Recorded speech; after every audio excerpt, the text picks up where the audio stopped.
जी एक सवाल है, अक्सर जी, समतावाद की वीडियो में ये सवाल पूछा जाता है जी, कि मंच पर बड़े-बड़े वक्ता अक्सर बाबा साहब के कोटेशन है, मुझे मेरे पढ़े लिखे समाज ने धोखा दिया।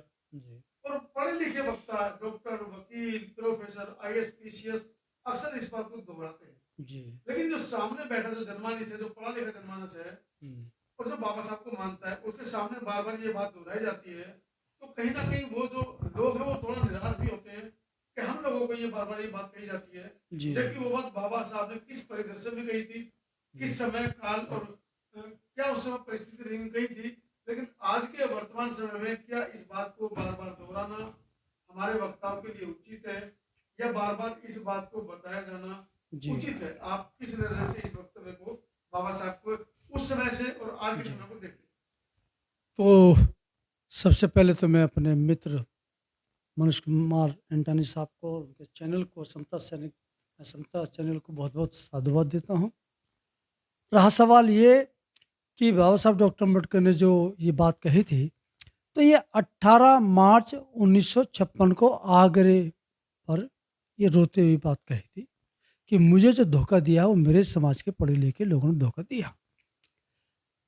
और ये इसी बात को लोग बहुत जानते हैं, पढ़ते भी हैं और सुन कर के भी तो सब लोग बताते बताते हैं। लेकिन सही मायने में 27, 28, 29 जुलाई 1956 को भी 26 अलीपुर रोड, जहाँ बाबा साहब दिल्ली में रहते थे, वहाँ वो 3 दिन तक रोते रहे। और जब उनके पिए रत्तू साहब ने पूछा कि बाबा साहब, मैं आपको देख रहा हूँ कि आप 3 दिन से लगातार रोए जा रहे हैं, आखिर अब आपको कौन सी चिंता खाई जा रही है? आपने इस देश के लिए, समाज के लिए सब कुछ तो कर दिया। आपने सारे अधिकार दिलवा दिए, संविधान लिख दिया, तो फिर आप क्यों रोज 3 दिन से रोए जा रहे हैं? तो बाबा साहब ने कहा कि रत्तू, मैं इसलिए रो रहा हूँ कि मेरा जो कारवां है, जो मेरा मिशन है, उसका फ़ायदा शहर के पढ़े लिखे लोगों तक पहुँच पाया।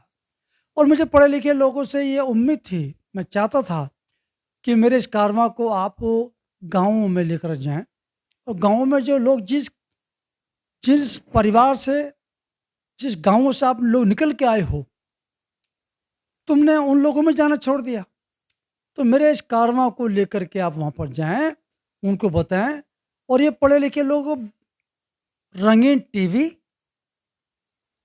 संगीन सीसी और रंगीन बीवी, क्योंकि अब तो पैसा बहुत आ गया, अब तो ब्लैक एंड व्हाइट बीवी भी ब्यूटी पार्लर में जाकर रंगीन होके आती है।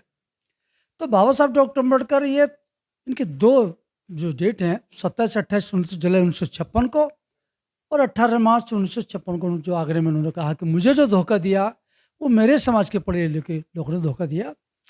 तो सबसे पहले तो मैं आपको बता दूँ कि पूरे संसार में और पूरे देश में इस बात को जाना जाता है कि जो पढ़े लिखे लोग हैं, उनको थोड़ा-सा जो है समझदार, बुद्धिजीवी माना जाता है। ये बात फैक्ट है। लेकिन बाबा साहब डॉक्टर अम्बेडकर ने ये कभी नहीं कहा कि तुम शिक्षा ग्रहण करो। उनके जो संदेश है, वो उन्होंने बार-बार ये कहा कि शिक्षित बनो। और शिक्षित एक पढ़ा लिखा व्यक्ति भी बन सकता है और अनपढ़ भी बन सकता है।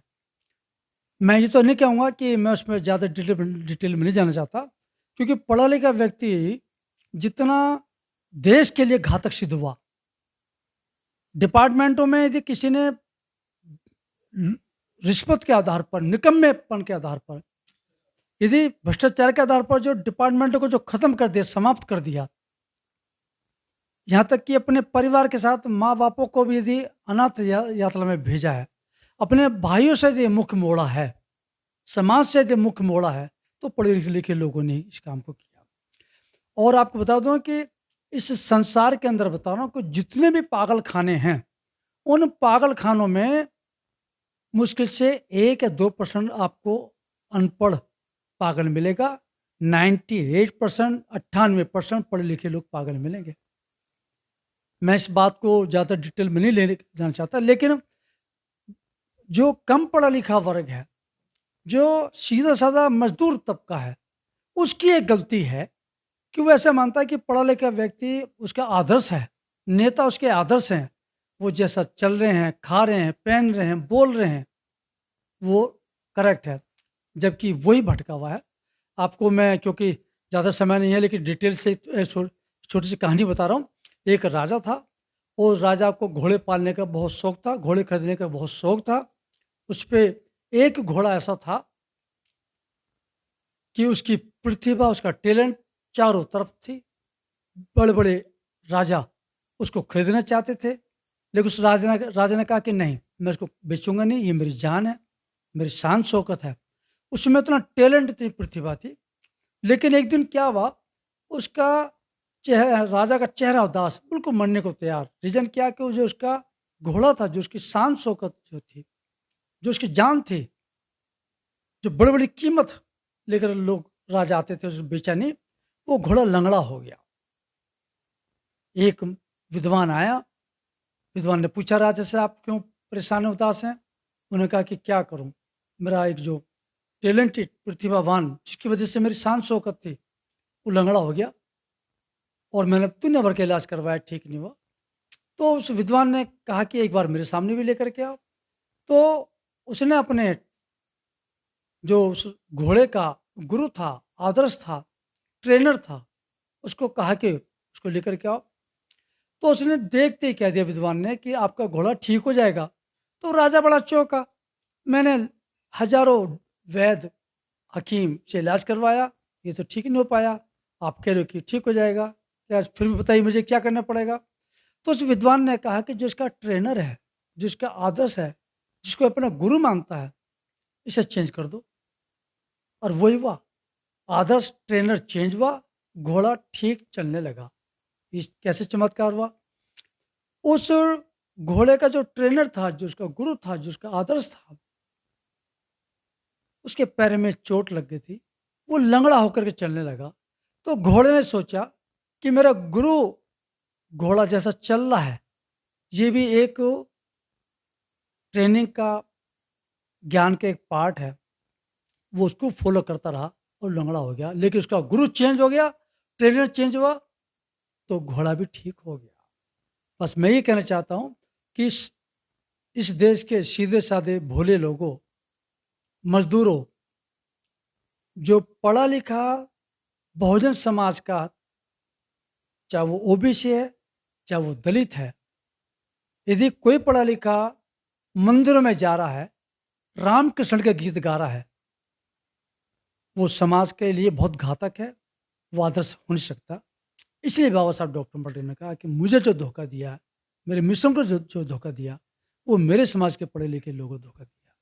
इसलिए शिक्षा हो या ना हो, शिक्षा के साथ साथ शिक्षित होना बहुत जरूरी है, जिसको शीलवान कहते हैं, महापुरुषों के ज्ञान की बात करते हैं। तो दोस्तों, मैं इस चैनल के माध्यम से पढ़े लिखे उन अफसर अधिकारियों से जो आरक्षण बल पर पले,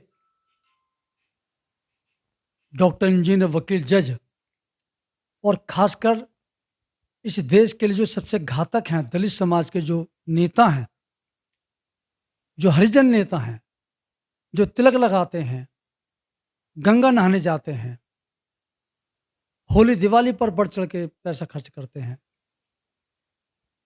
इन लोगों से हमेशा बच के रहो। आपको बता दूं कि आप सब प्रकार के सांपों से बच जाओगे, लेकिन जो हरी घास में जो हरा सांप है, इससे नहीं बच पाओगे।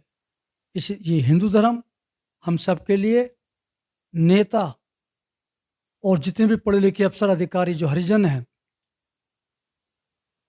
जिनको लोग नीच कहते हैं, ये हरी घास में हरे सांप हैं, इनसे दूर रहो तो सुरक्षित रहोगे। जय भीम, नमो बुद्धाय। सब्सक्राइब करें आपके अपने चैनल समता आवाज टीवी को, बेल आइकन दबाना ना भूलें, सबसे पहले हमारी वीडियो देखने के लिए।